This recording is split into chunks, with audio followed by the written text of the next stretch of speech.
성도님들을 진심으로 축복하고 환영합니다. 이 시간 함께 주님 앞에 진심으로 찬양하면서 나아가는 시간 되면 좋겠습니다.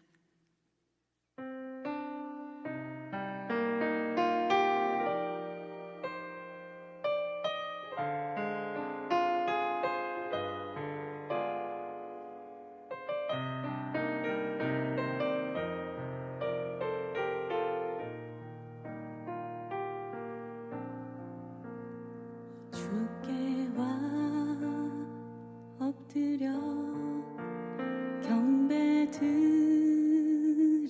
경배드립니다. 주 계신 곳엔 기쁨 가득 무엇과도 누구와도 바꿀 수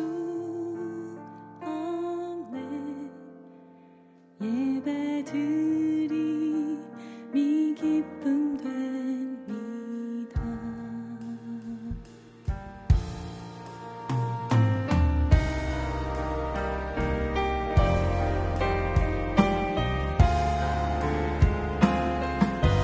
이 세상 어떤 기쁨보다 내가 주님 앞에 나와 예배드리는 이 시간이 가장 기쁩니다. 그 마음의 고백을 올려드리면 좋겠습니다.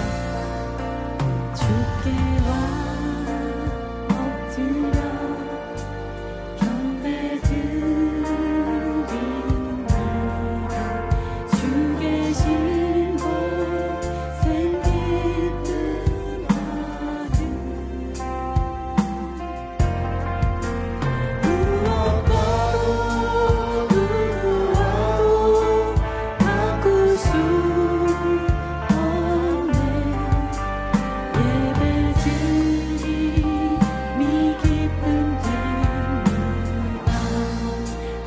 고백합시다. 주께 와 엎드려 경배드립니다. 주 계신 곳엔 기쁨 가득 무엇과도 누구와도 바꿀 수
걷고 있는 높은 언덕 아무 말 없이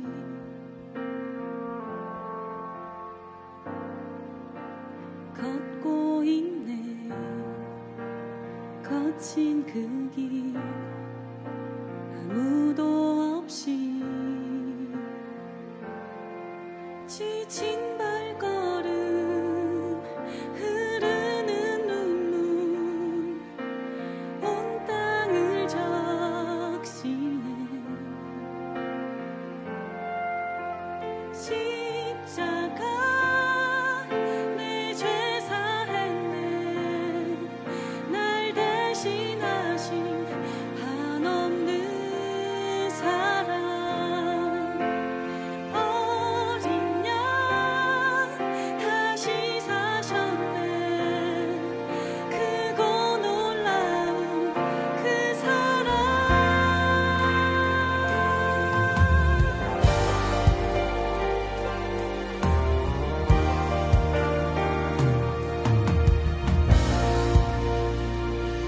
고백하겠습니다.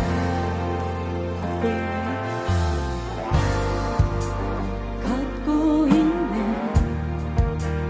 높은 언덕 아무 말 없이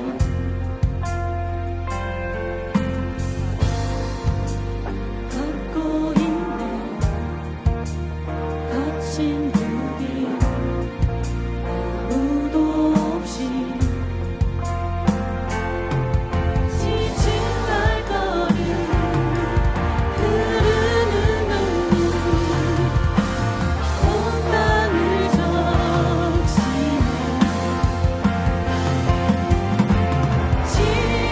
십자가 내 죄 사했네 날 대신하신 한없는 사랑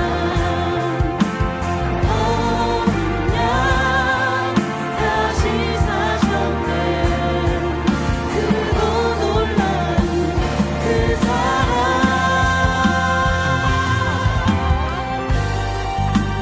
걷고 있네 높은 언덕 아무 말 없이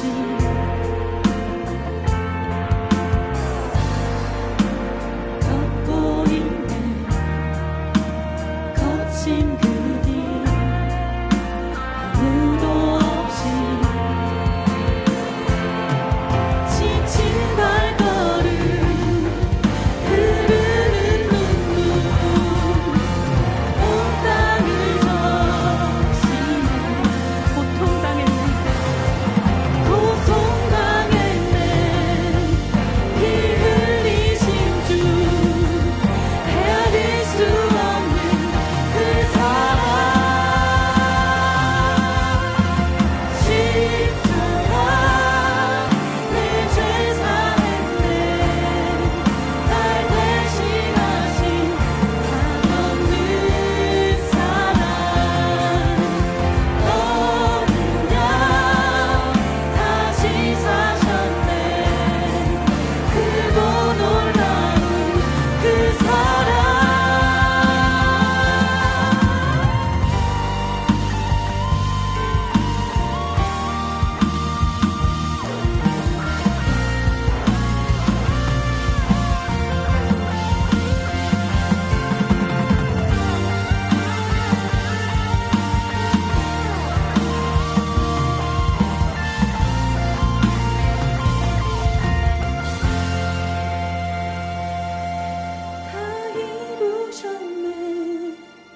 다 이루셨네 죄인 된 날 위하여 다 이루셨네 다 이루셨네 죄인 된 날 위하여 다 이루셨네 다 이루셨네 죄인 된 날 위하여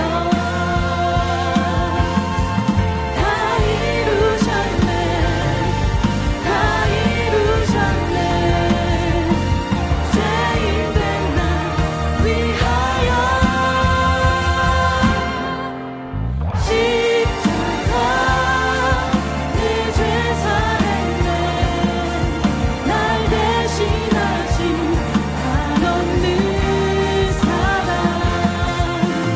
어린 양 다시 사셨네 크고 놀라운 그 사랑 십자가 내 죄 사했네 날 대신하신 한없는 사랑 어린 양 다시 사셨네 크고 놀라운 그 사랑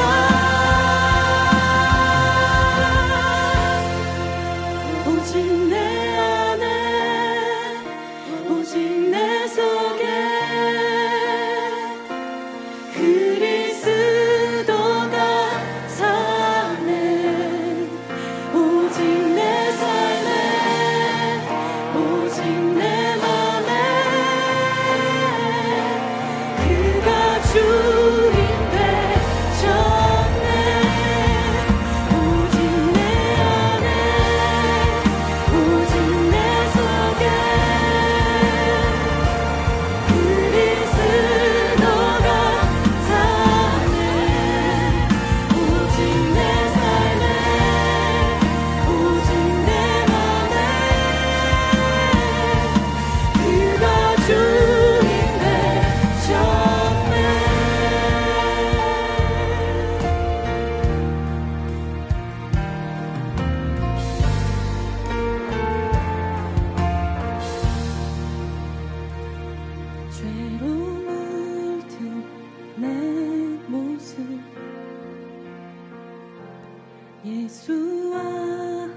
지나고 새롭게 됐네.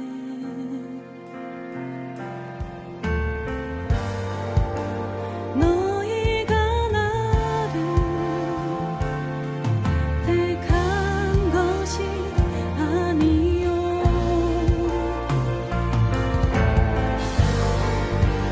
내가 너희를 택하여 세웠나니 오직 내 안에 오직 내 속에 그리스도가 사네. 오직 내 삶에 오직 내 맘에 그가 주인 되셨네. 내 생명 그 안에 그의 생명 내 안에 나의 삶이 이전과 같을 수 없네. 오직 내 안에 오직 내 속에 그리스도가 사네. 오직 내 삶에 오직 내 맘에 그가 주인 되셨네. 오직 내 안에 오직 내 속에 그리스도가 사네. 오직 내 삶에 오직 내 맘에 그가 주인 되셨네. 오직 내 안에 오직 내 속에 그리스도가 사네. 오직 내 삶에 오직 내 맘에 그가 주인데. 다시 한번 고백하겠습니다. 오직 내 안에 오직 내 속에 그리스도가 사네. 오직 내 삶에 오직 내 맘에 그가 주인 되셨네.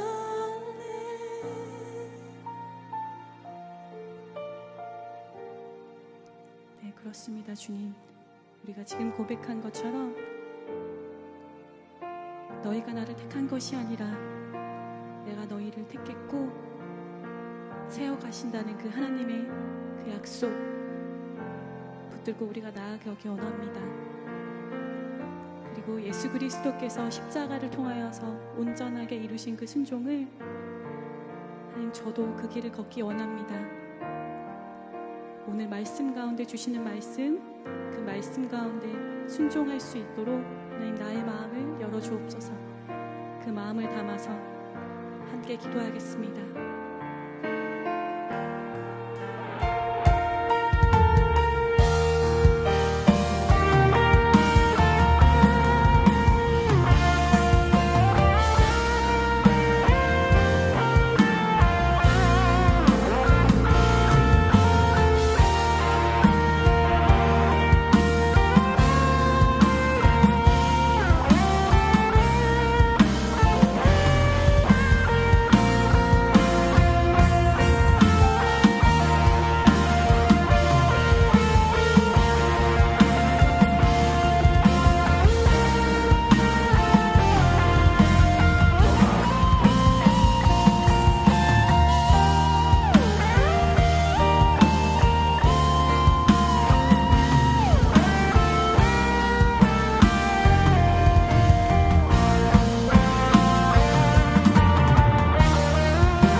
부르셔서 귀한 예배를 드리게 해주셔서 감사합니다. 이번 한 주도 나의 주관과 생각으로 하루하루를 살았습니다. 매번 말씀대로 살며 주님께 맡겨드린다고 고백하지만 매 순간 무너지는 나약한 자녀들입니다. 하지만 우리를 너무나 사랑하셔서 오늘도 예배의 자리로 초대하심에 감사드립니다. 청년부 공동체와 교회를 위해 기도합니다. 많은 청년들이 매일 열심을 다하며 살아갑니다. 진로와 미래에 대한 고민이 많은 시기인데 매일의 삶에서 지치지 않게 해주세요. 말씀을 기반한 삶을 살 수 있도록 인도해 주시고 각자의 자리에서 주님이 빚으신 대로 쓰임받는 자녀들이 될 수 있도록 준비하게 해주세요. 고난주간이 시작됩니다. 우리를 사랑하사 고난의 길을 걸어가신 주님을 한 주간 묵상하도록 허락하여 주세요. 보이지 않는 곳에서 교회를 위해 섬기는 많은 손길들이 있습니다. 방송팀, 홀리엔즈팀, 햇세드 찬양팀, 각 리더와 헬퍼들의 삶에 주님의 축복과 사랑이 가득하길 원합니다. 나라를 위해 기도합니다. 나라와 경제가 많이 혼란스러운 상황 속에 있습니다. 나의 이익과 편의를 위해 살아가는 삶이 아닌 서로 협력하여 존중과 배려를 할 수 있는 나라가 될 수 있도록 인도해 주세요. 예배를 위해 기도합니다. 말씀 전하시는 담임 목사님의 영육간의 건강을 지켜주시고 전하시는 말씀을 통하여 우리의 영혼이 살아나고 회복되는 역사가 일어나게 해주세요. 개포동교회 목사님들의 가정에 복을 더해주시고 풍성한 은혜를 허락해 주세요. 오늘은 사사기 강의 2번째 주일입니다. 예배를 통해 하나님의 말씀이 우리의 심령에 새겨지게 해주시고 믿음대로 역사하시는 하나님의 은혜를 경험할 수 있도록 인도해 주세요. 이 모든 것 감사드리며 예수님의 이름으로 기도드립니다. 아멘.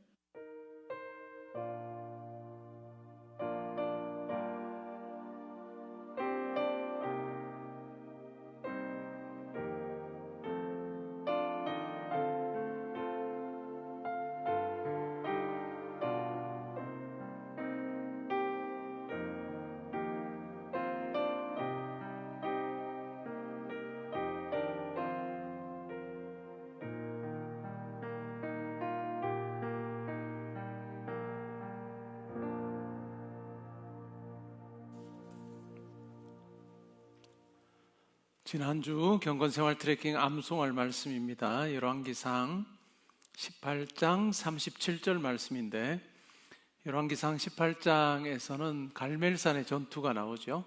바알 선지자들과 엘리야 선지자가 하나님 앞에 제사 드리고 또 자기 신에게 제사를 드림으로 누가 참신이냐라고 하는 것을 이제 증명하는 그런 영적인 전투가 벌어질 때 엘리야 선지자가 하나님께 기도하는 내용의 일부가 되겠습니다.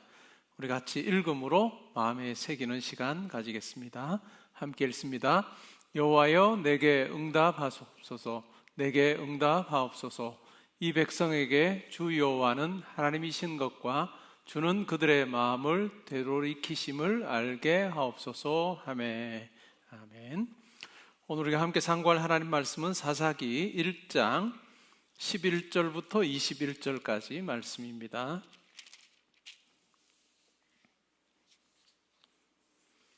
교독하고 21절은 함께 봉독하겠습니다. 제가 먼저 봉독합니다. 거기서 나아가서 드빌의 주민들을 쳤으니 드빌의 본 이름은 기럇세벨이라. 갈렙이 말하기를 기럇세벨을 쳐서 그것을 점령하는 자에게는 내 딸 악사를 아내로 주리라 하였다니. 갈렙의 아우 그나스의 아들인 온니엘이 그것을 점령하였으므로 갈렙이 그의 딸 악사를 그에게 아내로 주었더라.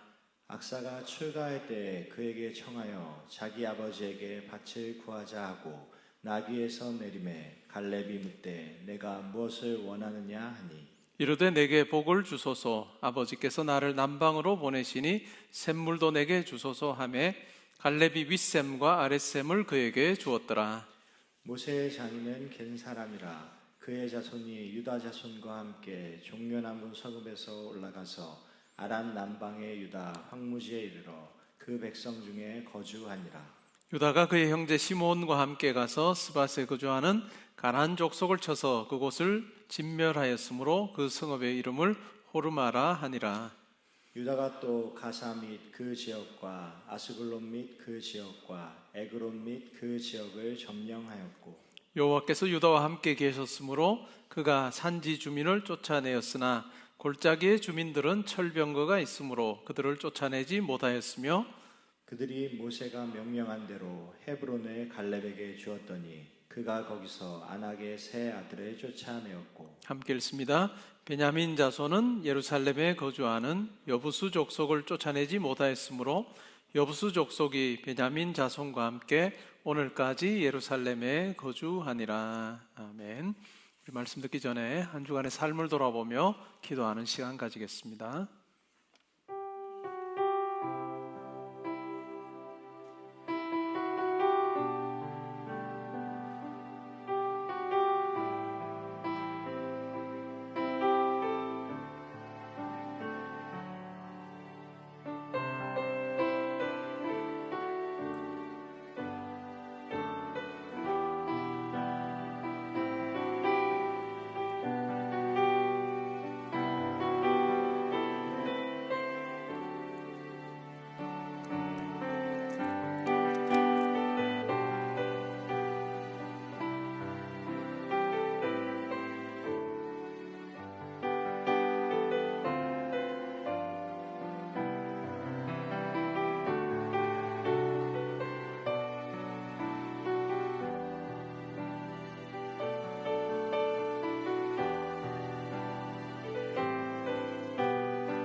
지난 한 주간의 삶을 붙들어 주신 하나님 아버지 감사합니다. 또한 저희들의 마음을 주장하셔서 예배드릴 수 있는 마음 허락해 주시고 또 우리에게 건강 주셔서 여기까지 와서 하나님을 예배하게 해 주시니 감사합니다.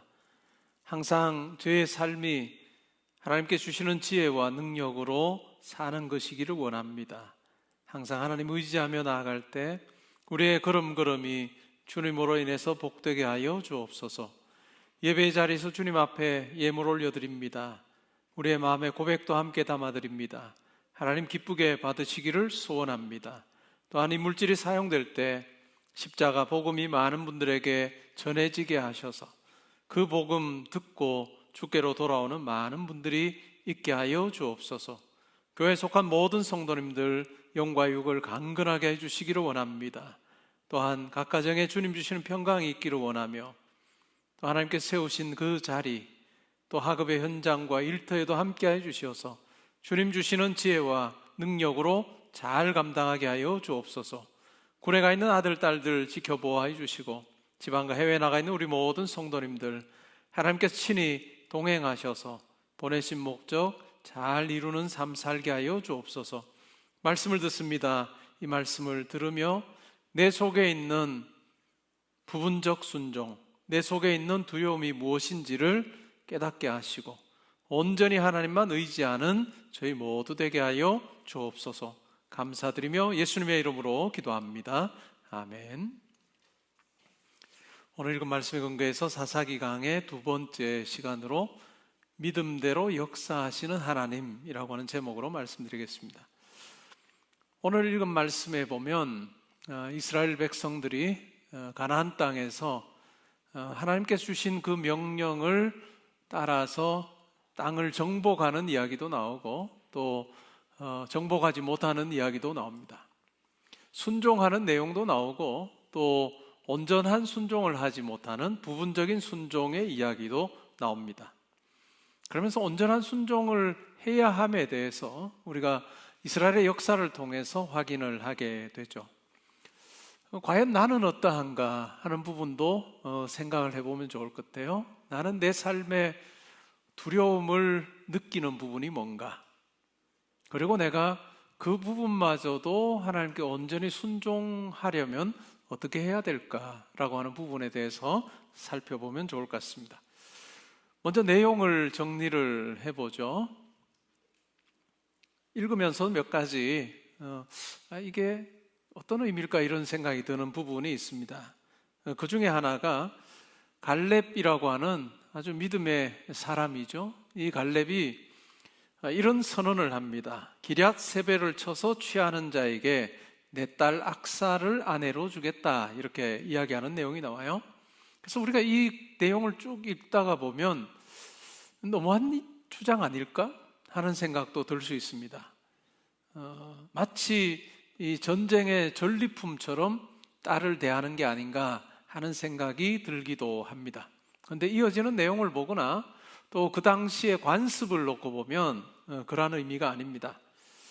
당대 문화 그리고 결혼 관습을 보면 결혼이라고 하는 것은 가문끼리 이어지는 것이고 또 재산과 기업을 지키는 수단이었고 또 동맹을 형성하는 방식이었습니다. 그러니까 이 갈렙이 이와 같은 선언을 하는 것은 기럇 세벨을 쳐서 취하는 자에게 내 딸을 주겠다라고 하는 것은 하나님의 명령에 순종해서 믿음으로 움츠러들지 않고 달려감으로 그것을 하나님의 뜻을 이루는, 약속을 이루는 그와 같은 믿음의 사람을 내가 사위로 삼고 싶다, 내 딸의 남편이 되게 하겠다라고 하는 의도가 이 속에 담겨 있습니다. 그러니까 뭐 전쟁의 전리품처럼 이렇게 대하는 게 아니라는 거죠. 그리고 또 하나 주목하게 보게 되는 것은 악사의 요청입니다. 이제 출가합니다.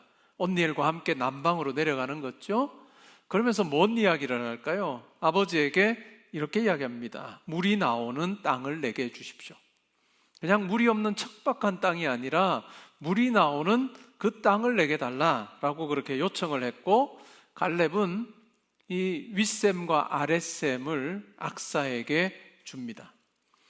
우리가 구약 성경을 보면 어느 가문의 유업이, 기업이 이렇게 이어질 때 보면 많은 경우에 아들들이 가져갑니다. 딸들이 차지하는 부분은 별로 나오지 않아요. 그럼에도 불구하고 악사의 경우는 어떨까요? 갈렙의 아버지의 믿음을 그녀는 이어받았습니다. 이 아버지 갈렙의 그 믿음을 이어받고 하나님을 의지하며 달려가는 그 삶이 얼마나 복된 것인지, 믿음의 그 여정이 얼마나 하나님께 주시는 풍성함이 있는지를 알기에 그는 아버지에게 이와 같은 요청을 합니다. 이 말을 들었던 갈렙이 자기의 딸을 존중하고, 그러므로 악사가 믿음으로 담대하게 하나님 주시는 복을 누리게 되었던 이야기를 우리가 확인해 볼 수 있습니다. 그러면서 우리 스스로에게 물어보는 거죠. 나는 과연 내 삶에서 하나님 앞에 살며 내가 믿음의 이와 같은 담대한 요구를 내가 하며 살고 있는가 아닌가라고 하는 부분도 우리가 점검해 볼 필요가 있습니다. 그 다음에 오늘 우리가 주로 살피려고 하는 대목이에요. 그게 바로 유다와 베냐민 지파의 부분적 순종입니다. 1장 19절에 보면 유다가 골짜기에 사는 자들을 쫓아내지 못했습니다. 그 이유가 뭐냐면 그들이 철병거를 가지고 있었기 때문이다, 이렇게 이야기합니다. 이 표현을 통해서 우리가 이 시기가 문화적으로 어느 시기일까라고 생각을 해보면 청동기 시대의 청동기 문화의 말기 혹은 이 철기 문화의 시작, 요 부분인 것 같아요. 이스라엘 백성들은 지금 유다 지파의 경우에는 어떤 문화권 속에 지금 무기나 이런 것들이 다 어떤 걸 사용할, 청동기 이 문화의 기반을 둔 무기를 그들은 가지고 있습니다. 그런데 이 골짜기에 사는 이 족속들의 경우는 뭘까요? 철기 문화를 이미 그들은 누리고 있고 훨씬 더 진보된 그런 무기를 가지고 있습니다. 그것으로 인해서 위축되는 거죠. 베냐민 지파의 경우도 마찬가지입니다. 베냐민 지파의 경우에도 여부수 족속을 몰아내지 못합니다. 그리고 결국 함께 거하게 되죠. 함께 거하는 게 뭔 문제가 있을까라고 생각할지 모르지만 결국 이렇게 하나님의 명령에 따라서 끝까지 가나안 땅을 정복하지 못했던 이것이 이스라엘의 역사에서는 두고두고 그들에게 걸림돌이 됩니다. 그들이 섬겼던 이방신을 또한 받아들이게 되고 이방 문화를 받아들이게 돼서 그것이 결국은 하나님만 섬기는 그런 신앙이 아니라 혼합주의적인 신앙으로 나아가게 되고 결국은 하나님께서 기뻐하지 않는 모습으로 이스라엘 백성들이 살게 되는, 어찌 보면 씨앗과 같은 매우 중요한 부분이다라고 생각을 해볼 수 있습니다. 왜 성경은 부분적 순종에 대해서 경고할까요? 부분적 순종. 부분적 순종이라고 하는 말이 우리에게 명확하게 이야기를 해줍니다. 일부분만 순종하는 거예요. 그리고 나머지 부분은 순종하지 않은 것입니다. 나머지 부분은 그냥 내 유익이 있다면 그 유익대로 행하는 거예요. 성경에서 대표적인 예가 누굴까요? 사울 왕입니다. 하나님께서 아말렉과 전투에 나가서 승리하게 될 거다라고 약속을 해주셔요. 그리고 나서 뭐라고 말씀하십니까? 전쟁에서 이기거든 아말렉을 진멸하라. 진멸하라는 말이 뭐죠? 다 죽이라는 이야기예요. 물론 그것과 관계된 여러 가지 물음이 제기될 수 있으나 오늘은 거기에 대해서 제가 살피려고 하지 않습니다. 어쨌든 하나님의 명령은 다 진멸해라. 근데 전쟁에서 이기고 나서 사울 왕이 취했던 행동은 뭘까요? 진멸하지 않습니다. 자기 눈에 보기에 좋아 보이는 그러한 가축을 가지고 이스라엘로 돌아옵니다. 그리고 아각 왕, 아말렉 왕이었던 아각 왕도 살려줍니다. 사무엘 선지자가 사울 왕에게 왔을 때 가축의 소리를 듣습니다. 이 소리가 뭔 소리냐고 그렇게 이야기를 하죠. 그러자 사울 왕이 이렇게 말합니다. 하나님께 제사 드리려고 좋은 가축은 남겨뒀습니다 라고 그렇게 이야기합니다. 이것이 일단은 부분적인 순종이요, 그것은 곧 불순종입니다. 그때 유명한 이야기를 사무엘 선지자가 합니다. 뭔 이야기 할까요? 순종이 제사보다 낫다. 하나님께 제사 드리는 건 참 좋은 것이죠. 그러나 그것보다 더 귀한 게 뭐냐? 순종이다 라고 그렇게 이야기를 해줍니다. 부분적인 순종의 특징은 처음 보기에는 그것이 별 문제가 되지 않는 것처럼 보입니다. 그러나 시간이 지나면 지날수록 이 부분적인 순종이 가져다 주는 그 결과는 온전한 순종과는 너무나도 큰 차이를 나타냅니다. 그럼 부분적인 순종의 원인이 뭘까요? 오늘 본문에서 우리가 생각해 볼 수 있는 것은 바로 두려움이에요. 두려움. 유다 지파 사람들이 골짜기에 지금 살고 있는 그 가나안 족속의 철병거를 보았습니다. 그것이 두려운 거예요. 자기들보다 훨씬 더 뛰어난 그와 같은 이런 도구를 지니고 있는 그런 사람들을 보면서 결국은 두려워하는 마음, 그것이 자기 보호로 사실은 나타나게 됩니다. 두 번째 원인을 생각해 보면 안락함이에요. 여부수 족속을 그냥 남겨둔 사건을 보면 이 베냐민 지파가 끝까지 전쟁을 벌이지 않았던 것은 우리가 이 정도 했으면 됐다라고 하는 그 안일함이 있습니다. 당장 전쟁을 벌이지 않아도 되니 괜찮다라고 하는 그러한 생각, 그것이 결국은 하나님의 말씀을 흐리게 만들고 하나님의 말씀으로부터 그들이 벗어나게 하는 것 같은 원인이 됐습니다. 그리고 또 다른 부분은 불완전한 결단입니다. 우리가 하나님 앞에서 결단을 할 때 온전한 결단을 하고 그것이 계속 유지되도록 하는 것이 매우 중요합니다. 그런데 불완전한 결단을 하게 되면 우리는 온전한 순종을 할 수가 없습니다.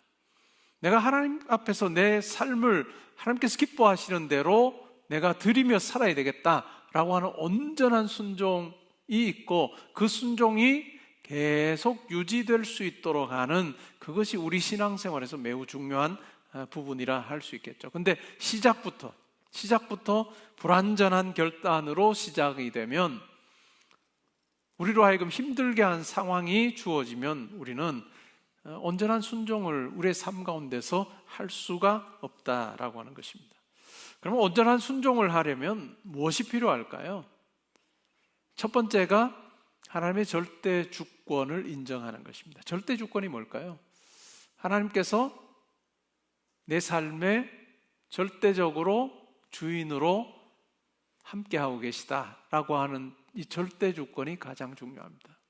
하나님께서 온 우주 만물을 만드신 분이시고 인류의 역사를 주관하시는 분이시고 내 삶도 하나님께서 꾸려가신다라고 하는 이 절대 주권을 인정하는 것이 우리 가운데 필요합니다. 그리고 두 번째가 바로 이 결단과 지속성입니다. 결단하고 이것이 계속해서 유지될 수 있도록 하는 그것이 필요합니다. 그것을 위해서 우리에게 필요한 것은 신앙생활에서 결국은 이 두 가지입니다. 내가 기도 생활과 말씀 묵상을 매일 하며 사느냐, 지속적으로 하며 사느냐가 결국은 그 안에서 신앙이 자라기도 하고 하나님께서 자기의 삶 가운데 함께 하시는 것을 체험하게 되는 매우 중요한 도구입니다. 우리가 말씀을 읽을 때 하나님의 뜻을 알게 됩니다. 기도를 통해서 내 삶에 하나님께서 가지고 계시는 계획을 알게 되고 기도의 자리에서 하나님 주시는 지혜와 능력을 우리가 체험하게 되는 것이죠. 근데 이 부분이 우리에게서 들쑥날쑥하게 되면 우리는 이 온전한 순종을 하면서 살기가 어렵습니다. 그 다음에 세 번째가 바로 두려움을 이기는 믿음입니다. 온전한 순종을 하려고 할 때마다 항상 우리를 가로막는 것이 바로 두려움입니다. 그래서 어떤 학자는 그런 이야기를 합니다. 성경에 보면 두려워하지 말라라고 하는 이 말이 365번 나온다. 365번 나온다 이렇게 이야기하는 글을 제가 읽어본 적이 있어요. 세보진 않았습니다. 근데 많이 나오는 건 사실입니다. 그러면서 그분이 그런 이야기를 해요. 왜 성경에 365번 그렇게 두려워하지 말라라고 이야기하느냐? 매일 하나님께서 우리에게 해주고 싶은 이야기가 뭐냐면 두려워하지 말라는 거다. 두려워하지 말아라 라고 하는 이야기를 해주고 싶어서 그렇게 자주 말씀하신다 하는 이야기를 합니다. 그리고 네 번째 필요한 것이 바로 영적인 공동체적인 지원입니다. 영적 공동체적인 지원이 온전한 순종을 이루는데 매우 필요한 부분입니다. 모닥불을 한번 상상해 볼까요? 여러 나무 토막을 넣어서 이렇게 불을 피우고 있습니다. 근데 그 중에서 불을 활활 이렇게 잘 타고 있는 나무 토막을 이 모닥불로부터 이렇게 꺼내서 하나만 놔두면 어떻게 될까요? 계속 끝까지 타지 않습니다. 조금 지나면 다 꺼져버려요, 불이. 우리 신앙생활에서 매우 중요한 것이 영적인 동역자, 친구들을 내 인생에서 가지고 있는가라고 하는 것이 매우 중요해요.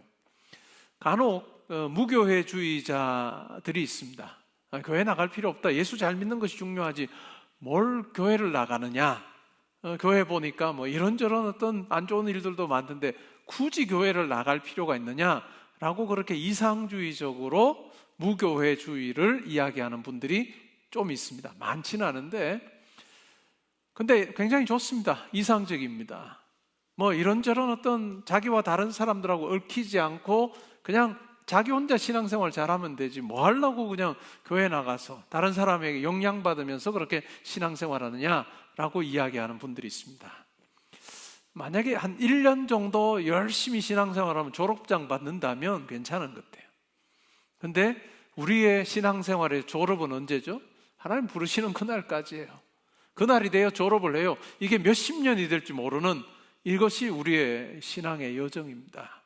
근데 나 혼자 신앙생활하며 나 혼자 말씀 읽고 나 혼자 기도하며 삶 가운데 이걸 실천한다. 이것은 거의 불가능에 가깝습니다. 예배의 자리에서 우리가 함께 하나님 앞에 예배하고 찬양 드리는 것 속에 그 함께함에서 주는 그 힘도 있습니다.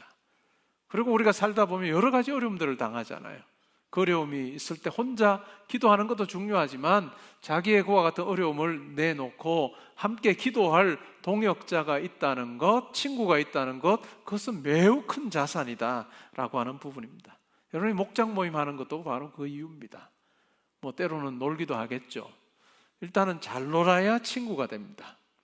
잘 놀아야 친구가 됩니다. 서먹서먹한데 아무리 나눠봐도 안 돼요. 잘 놀고 내가 이걸 터놓아도 괜찮다 싶은 관계가 되면 진짜 좋은 그런 어떤 관계로 발전할 수 있습니다. 목장 모임을 하는 이유도 바로 그와 같은 것이 되겠죠. 그러면 우리가 신앙생활하면서 우리가 어떤 어려움에 당할 때도 우리 기도해야 되고 말씀을 읽어야 되는 것이 우리 성도의 삶인데, 그러면 어떻게 하면 이것이 내게 습관이 되도록 할 거냐라고 하는 것이 매우 중요해요. 띄엄띄엄 기도하는 자를 통해서는 하나님의 역사가 없습니다. 띄엄띄엄 말씀 읽는 사람에게서는 하나님의 지속적인 어떤 인도하심 자체가 있기가 어려워요. 그러니까 이게 우리의 습관이 되어야 되는데 어떻게 하면 좋을까 하는 부분이죠. 2009년도에 런던 대학교입니다. UCL이라고 하는 University College 런던이라고 하는 그 유명한 대학이 있습니다. 이 런던 대학교 연구팀이 연구를 했는데 그게 내용이 뭐냐면 일상에서 새로운 행동을 습관으로 만드는데 어느 정도 기간이 소요되는가 하는 부분을 사실 실험을 한 거예요. 그래서 2010년에 유로피언 저널 오브 소셜 사이콜로지라고 하는 저널에 이 연구 내용을 그 논문으로 실었습니다. 제목이 바로 How are habits formed라고 하는 제목이에요. 어떻게 습관이 형성되는가라고 하는 부분이죠.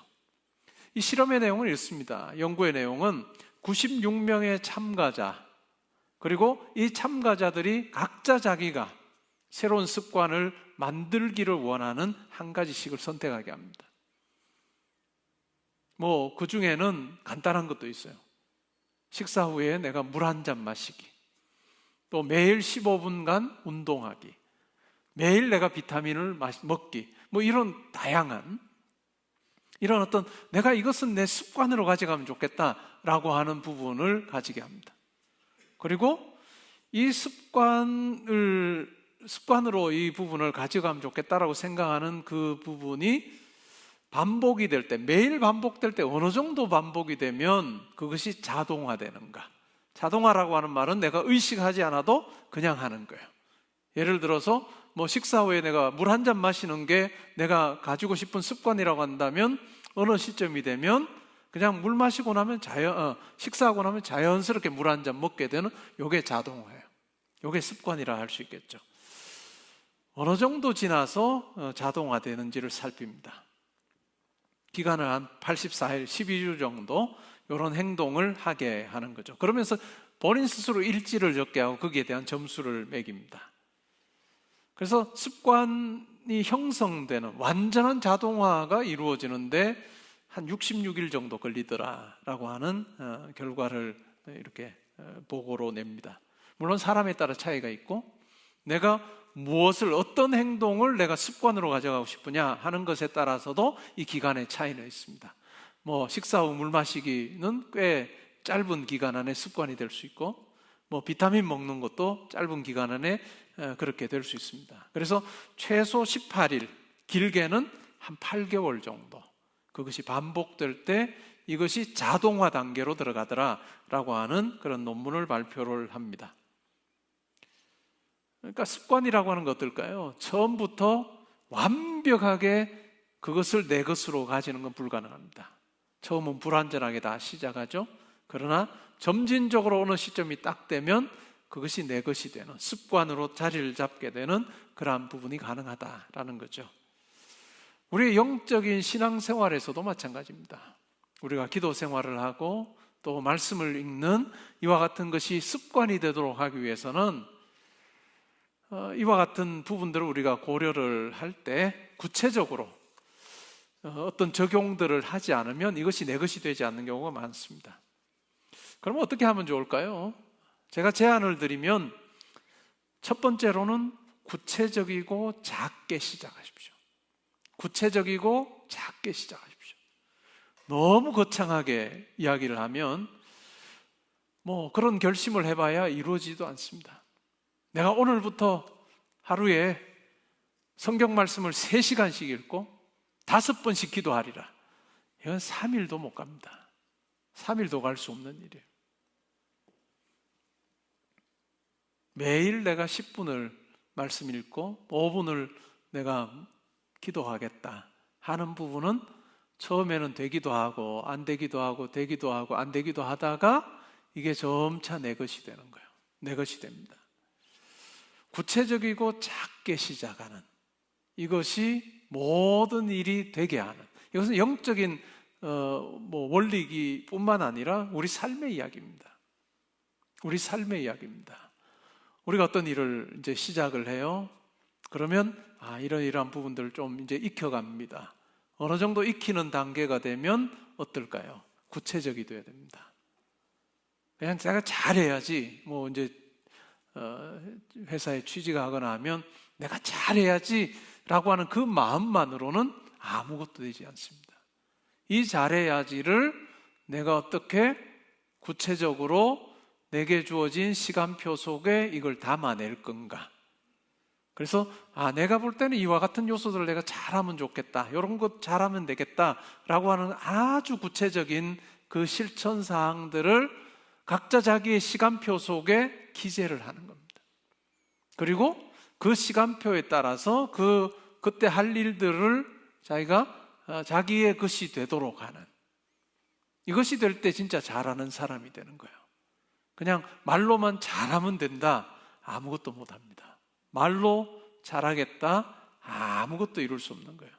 구체적으로 작게 시작하십시오. 구체적으로 작게 시작해서 이루어가는 것이 많은 만큼 제대로 일을 하게 되고, 또한 우리 영적인 신앙생활도 마찬가지입니다. 두 번째는 꾸준히 기록하고 점검하는 것입니다. 그래서 우리가 경건생활 트래킹북을 매년 만드는 이유가 바로 그것입니다. 그러니까 작년껏 그냥 쓰라고 하지 않고 매년 만드는 이유가 바로 매일매일 말씀 읽고 어떻게 하죠? 이렇게 틱하게 만들고, 공동체를 위한 합심기도, 공동체를 위한 기도도 1분 기도 해보고 틱하고, 그리고 빈칸이 있는데 그 빈칸에 보면 본인이 읽고 그날 읽었던 말씀 중에 내게 하나님께 주신 말씀이라고 생각하는 그 한 구절을 적어보는, 내가 어떻게 하나님 앞에서 경건한 삶을 살고 있는지를 계속 점검하는 것을 통해서 이게 내게 됩니다. 내 것이 되죠. 그 다음에 세 번째는 바로 실패가 와도 다시 도전하는 거예요. 실패가 와도 도전하는 거예요. 경건생활 트래킹 시작하다가 2월쯤에 이제 중단한 사람도 있을 거예요. 3월에 중단한 사람도 있을 겁니다. 근데 그냥 했는 것이 물거품으로 가는 것이 아니라 했는 것에서 조금 중단했다가 다시 시작하면, 이 연구팀이 했던 보고도 보면 자기의 습관이 되는 그 과정을 보면 때로는 쭉 하다가 이제 이게 내 습관에 이렇게 몸에 배이는 그런 어떤 일들이 점차 배이다가 만약에 안 하게 돼요. 그러다가 다시 시작을 하면 밑에서부터 다시 시작하는 게 아니라 어느 정도 엇비슷한 그래프를 그리면서 시작하게 된다라고 하는 거예요. 그래서 경건생활 트래킹 좀 쉬셨던 분들은 해보십시오. 해보시면 좋을 것 같아요. 그 다음에 공동체와 함께하기 매우 중요한 부분이죠. 목장에서 또 어른들은 사랑방에서 함께 삶을 나누고 기도 제목을 나눌 수 있는 사람이 있다는 것, 그것만큼 큰 복이 없습니다. 그리고 다섯 번째가 의지력 고갈을 예방하고 관리하는 거예요. 자기 체력을 또한 관리하는 것입니다. 자기의 의지력이 고갈되지 아니하도록 잘 조절하는 게 필요합니다. 하나님 앞에 어떤 결심을 했습니다. 이것이 잘 유지되도록 조절하는 이것이 매우 중요합니다. 의지도 중요하고 체력도 중요해요. 제가 학교에서 가르칠 때 학생들이 그런 이야기를 합니다. 어떤 목회를 하면 좋을까요? 하면 다양한 목회를 목회에 대해서 이야기를 듣고 나서 예를 들어서 정말 엄청나게 열심히 제자 훈련을 하는 목사님 이야기를 듣습니다. 그리고 내가 이렇게 해서 성도들도 좋아하고 교회도 부흥했습니다 라고 하면 이제 신학생들이 나도 저런 목회를 해볼까? 또 다른 어떤 이야기를 듣고 나면 나도 이렇게 해볼까? 여러 생각을 합니다. 그러면서 저에게 와서 물어볼 때가 있습니다. 제가 목회를 하니까, 목사님, 이런 여러 다양한 목회 중에 저는 뭘 하면 좋을까요? 그때 제가 하는 답은 딱 하나입니다. 자기의 체력을 제일 먼저 알아야 된다. 제 동기 중에도 정말 제자 훈련 열심히 하고 막 정말 열심히 역동적으로 하는 친구가 있습니다. 잠을 2-3시간 자도 그 다음날 끄떡없이 해내는, 덩치도 크고 체력도 좋은 친구가 있습니다. 제가 만약에 그렇게 하면 아주 조기 은퇴를 해야 될 겁니다. 저는 그만한 체력이 안 됩니다. 그래서 자기의 체력을 잘 아는 게 중요합니다. 여러분도 마찬가지일 거예요. 직장 생활할 때 제일 중요한 것이 자기의 체력, 물론 체력을 기르는 것도 중요하겠죠. 근데 제일 중요한 게 뭐냐면 자기의 체력을 아는 것, 자기의 한계를 아는 게 중요하고, 그러면 어떨까요? 이 부분을 막 키울 수 없다면 뭘까요? 제일 잘할 수 있을 때 그걸 하는 겁니다. 제일 중요한 걸 제일 컨디션이 좋을 때, 제일 잘할 수 있을 때 그것을 하는 것. 그리고 조금 체력이 떨어지거나 처지면 어떻게 할까요? 그냥 해도 되는 부분들을 처리하는 것이 매우 중요한 부분이 되겠죠. 그래서 제 경우에는 뭐 일주일 스케줄이 쭉 나오잖아요.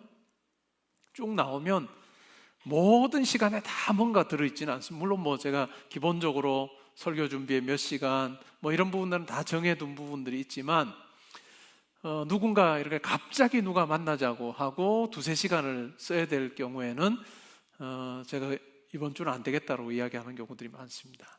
왜요? 그렇게 해서 두세 시간을 사용해 버리면 제가 의도했던 그 스케줄대로 못 갈 가능성이 크기 때문에 그런 부분들을 조절을 하곤 합니다. 이것을 우리가 경건 생활에 적용해 보면 어떨까요? 만약에 내가 하루 중에 일 다 하고 체력이 좀 방전이 된 상태에서 내가 이제 말씀을 읽고 기도 생활해야 되겠다라고 하면 안 될 겁니다. 물론 뭐 여러분들이 말씀을 읽을 때 말씀이 주는 유익이 있죠.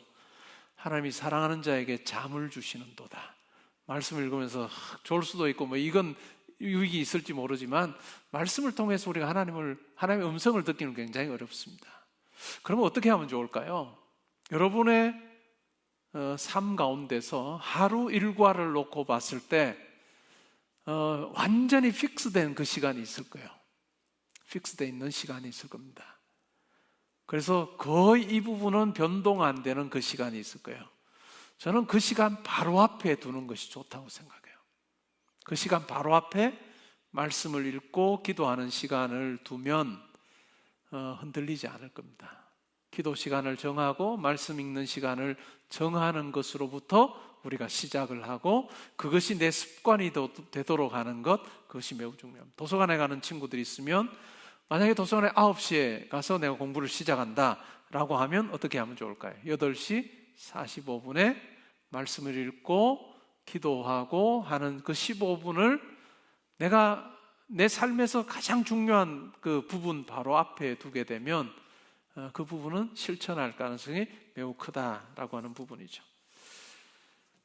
그 다음에 마지막 부분은 믿음으로 결단하고 두려움을 뛰어넘는 것입니다. 우리의 삶은 때로는 내가 예측한 대로 이루어지지 않는 경우가 많습니다.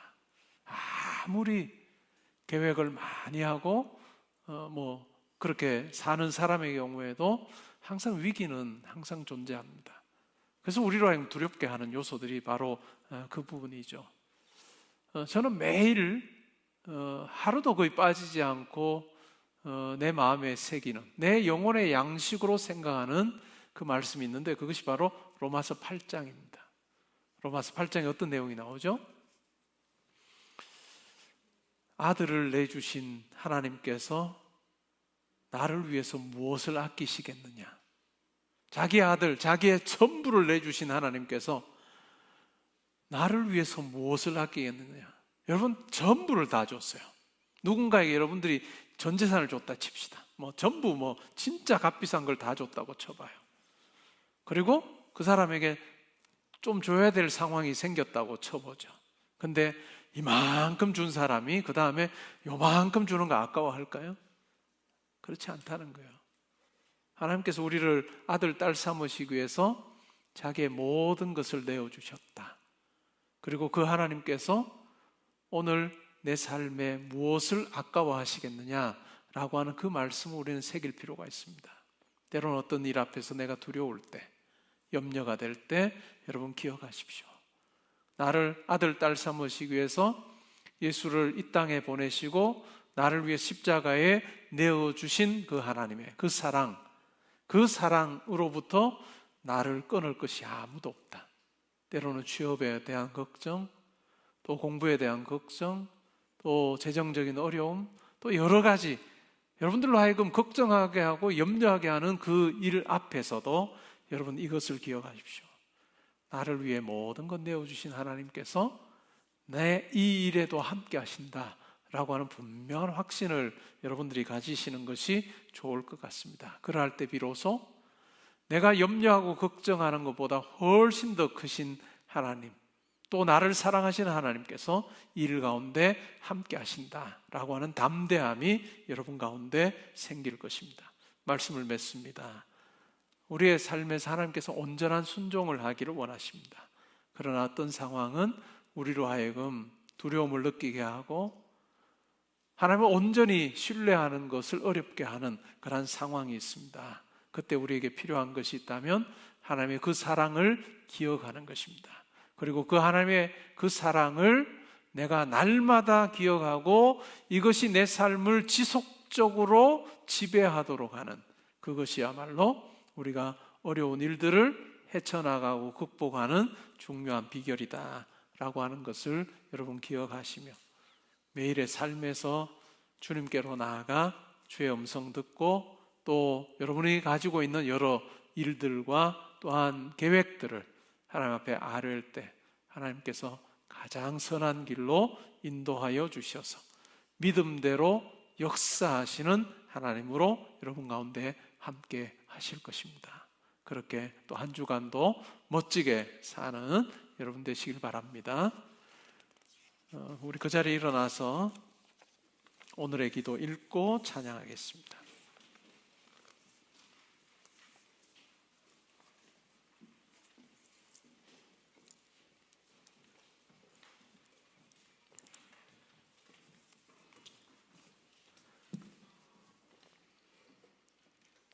같이 읽습니다. 시작. 현실의 두려움이 하나님의 약속보다 더 크게 다가올 때 결국 패배할 수밖에 없다는 것을 깨닫습니다. 저의 힘과 지혜로는 감당할 수 없지만 가장 위대하신 하나님만 의지하며 믿음의 싸움을 끝까지 이어가게 하소서. 어떤 상황에서도 순종의 길을 걷도록 인도하여 주소서. 아멘.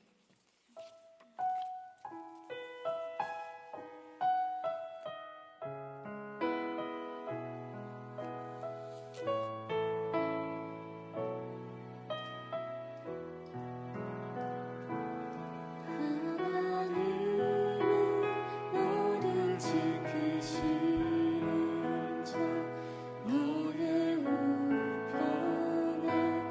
그는 되시니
지으신 너를 만드신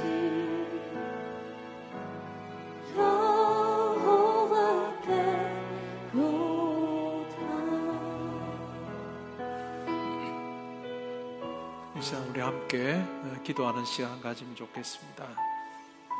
여러분이 두려워하는 게 뭔지요? 그 염려하고 두려워하는 그것, 하나님께서 함께하고 계심을 믿으면 좋겠습니다. 여러분을 위해서 모든 것 내어주시고 여러분 아들, 딸 삼으신 하나님께서 여러분들을 위해서 아끼지 아니하실 것입니다. 그래서 두려워하는 그 문제도 함께 하실 것입니다. 저의 기도 생활을 더듬어 보면 하나님께서 항상 제게 야 풍인아, 너 가만히 있어서 내가 하는 거 봐라 하신 적도 있지만 많은 경우에 하나님께 제게 가르쳐 주신 게 참 많아요. 근데 그 가르쳐 주신 것은 아주 작은 것이에요. 어떤 문제를 제 계획을 세우고 하나님 앞에 기도할 때도 너 이렇게 한번 해볼래? 이거 한번 해볼래? 작은 것부터 하나님께서 제게 같이 해보자고 말씀하셨던 기억이 많이 납니다. 여러분들 하는 그 일도 마찬가지일 거예요. 하나님, 제가 이 일을 하나님과 함께 해보고 싶습니다 하는 마음으로 기도하잖아요. 그러면 하나님께서 야 이거 한번 해볼래? 이렇게 한번 해볼래? 라고 여러분들에게 말씀하실 거예요. 그 하나님께서 해주시는 말씀 가지고 하나하나 해보는 거예요. 그게 동행하는 거예요. 갑자기 그냥 하늘에서 뚝 떨어져서 큰 변화 일어나는 것보다 기도의 자리에서 하나하나 말씀하시는 하나님의 그 음성을 들으며 하나하나 해보는 그런 매일이 여러분 쌓여서 정말 담대한 믿음의 사람으로 살게 해주실 거예요. 이 시간 우리 함께 기도할 때 두려워하고 염려하는 그 일에도 하나님 함께 하신다 하는 생각 가지고 하나님 제가 어떻게 할까요? 여쭤보세요. 하나님께서 말씀해 줄 겁니다. 이 시간 우리 들은 말씀 생각하며 기도하는 시간 가지겠습니다. 하나님 아버지, 오늘 이 말씀 통해서 우리가 온전한 순종하며 살고 있는지 살펴보게 됩니다.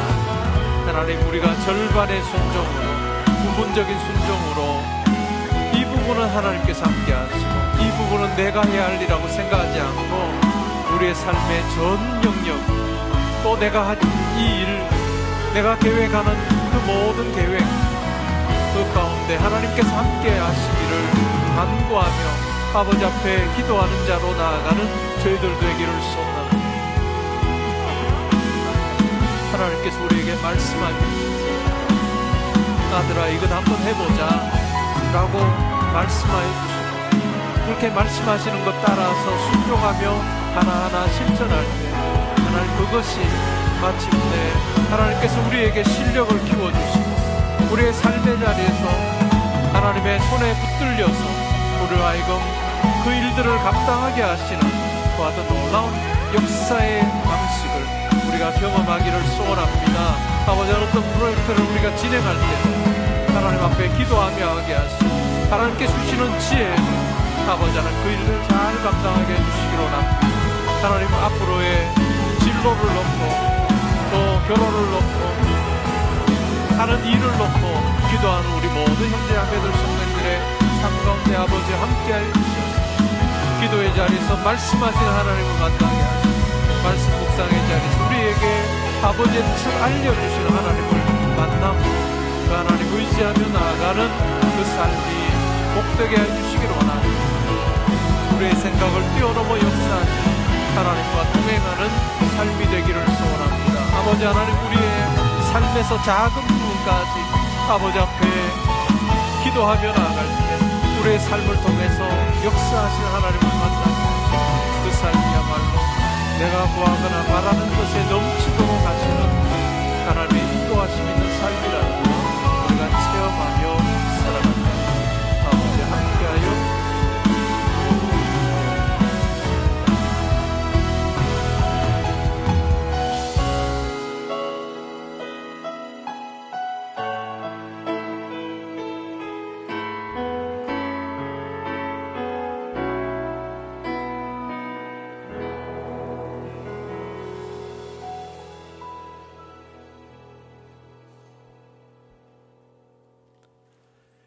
이제는 우리 주 예수 그리스도의 은혜와 하나님의 사랑과 성령의 교통하심이 하나님께서 우리를 세우신 그 자리에서 내 힘과 지혜로 감당하지 아니하고 하나님께서 이 일 가운데 함께 하시기를 원합니다.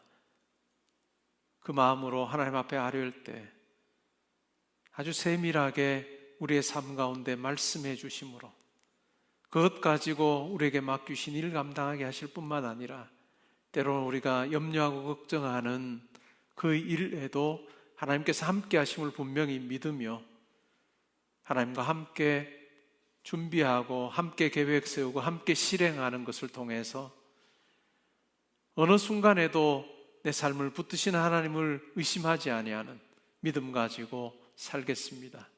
믿음대로 역사하시는 하나님 아버지를 만나며 살기 원합니다. 다짐하고 기도하는 주의 사랑하는 형제자매들 성도님들과 가정과 학업과 일터와 교회와 이 나라와 민족과 이번 한 주간의 모든 계획과 만남 위에 지금부터 항상 함께 있어지이다.